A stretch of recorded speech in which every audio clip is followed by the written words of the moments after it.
So today we're going to talk about food sensitivities versus food allergies. And a lot of you out there are going like, well, yeah, I know all about food sensitivities and food allergies. I can't eat gluten, I can't eat milk. And so that's not exactly food sensitivities. It's significant in Hashimoto's alone.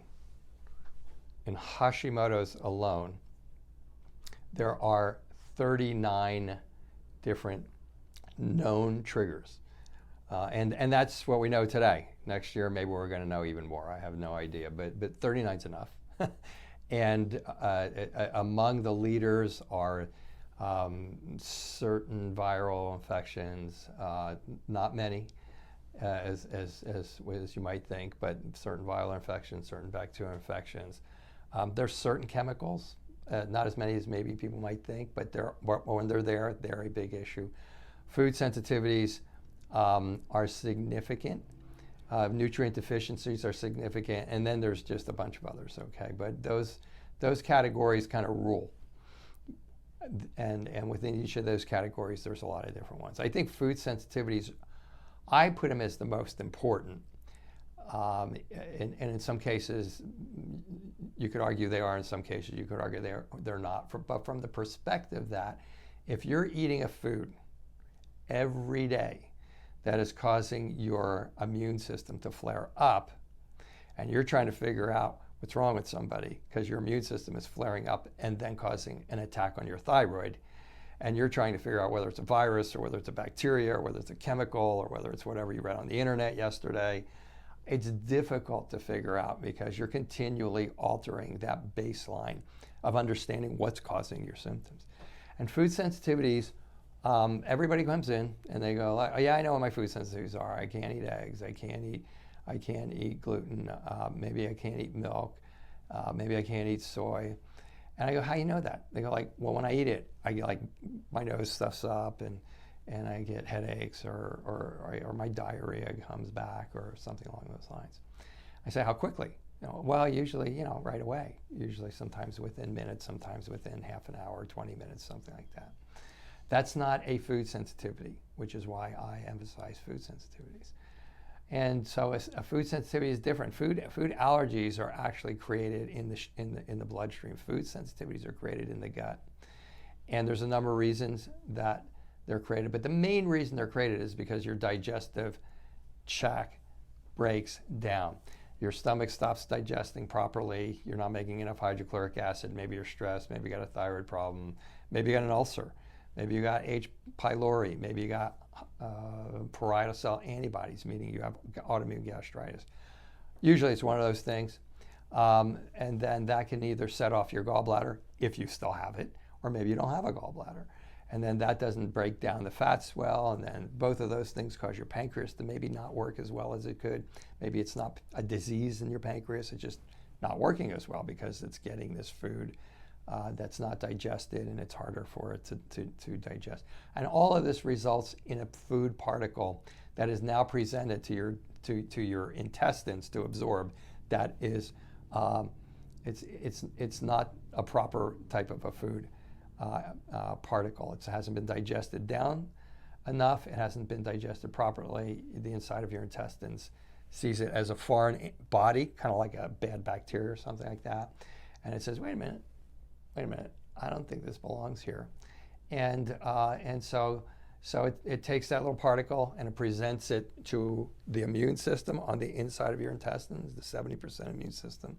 So on the inside of your intestines, and the immune system goes, whoa, we got to attack that. That doesn't look right. I don't know what it is, but it doesn't belong here. It's not digested properly. It's not small enough. It's not broken up enough. It attacks it. Now you have a food sensitivity. That takes a little while for that to occur. And so the hallmark of the food sensitivity is, let's say your classic Hashimoto symptom is, I get heart palpitations for no reason at all. So you eat a food, maybe it's broccoli. You eat a food, it's not digested down properly. It goes through that whole chemical pathway that I just got done talking about. And the next thing you know, 3 days later, you start getting heart palpitations for no reason at all. Are you going to connect that to the broccoli that you ate for dinner on Monday night? 99% of the time the answer to that is no, until we talk about this. So food sensitivities are huge because those are the things we're missing. And to make it even more fun, okay, food sensitivities come and go. I mean, when we talk about making diet a baseline for our patient care, everybody goes, oh, I already did the SIBO diet. I already did the autoimmune paleo diet. I already did the oral tolerance diet. I already did the gastrointestinal diet for ulcer or whatever, because you've already done them now. You've come in here, you've already done them, and you're sitting here with all kinds of gut problems. And the answer is why. This is one of the answers why, because you're continually stimulating that system with a food sensitivity. So when I put food sensitivity testing maybe above parasite testing and chemical testing, these types of things, it's simply because you're not eating those chemicals every day. You may not be, if you're getting exposed to chemicals every day, maybe I look at that, but most are not. Most are not getting exposed to, like someone who is a hairdresser and is getting exposed to chemicals every day. And I know you're going to tell me there's stuff in the water and all that type of stuff, but we screen that out. So food testing. So to me, food testing is like top of the list, and you have to find a good test. Not easy to do. We parry back and forth between 2 or 3 tests, depending on how much the patient can afford to pay, and how much. And how much data we actually already have and how much data we actually need. And, depending on that, we might use a test that's less expensive, but we're experienced at this. We have done years and years and years of allergy elimination diets, okay, to figure out people's food sensitivity. And we have them do a dietary, dietary type of diary. And so, they'll do it and we'll see that they have a reaction on Thursday. We'll go back and look at what they ate on Wednesday, Tuesday, and Monday. And because we're familiar with it, we probably can pull that out and go, you know what, it's more likely this. Let's remove this. Let's try it again and see what happens.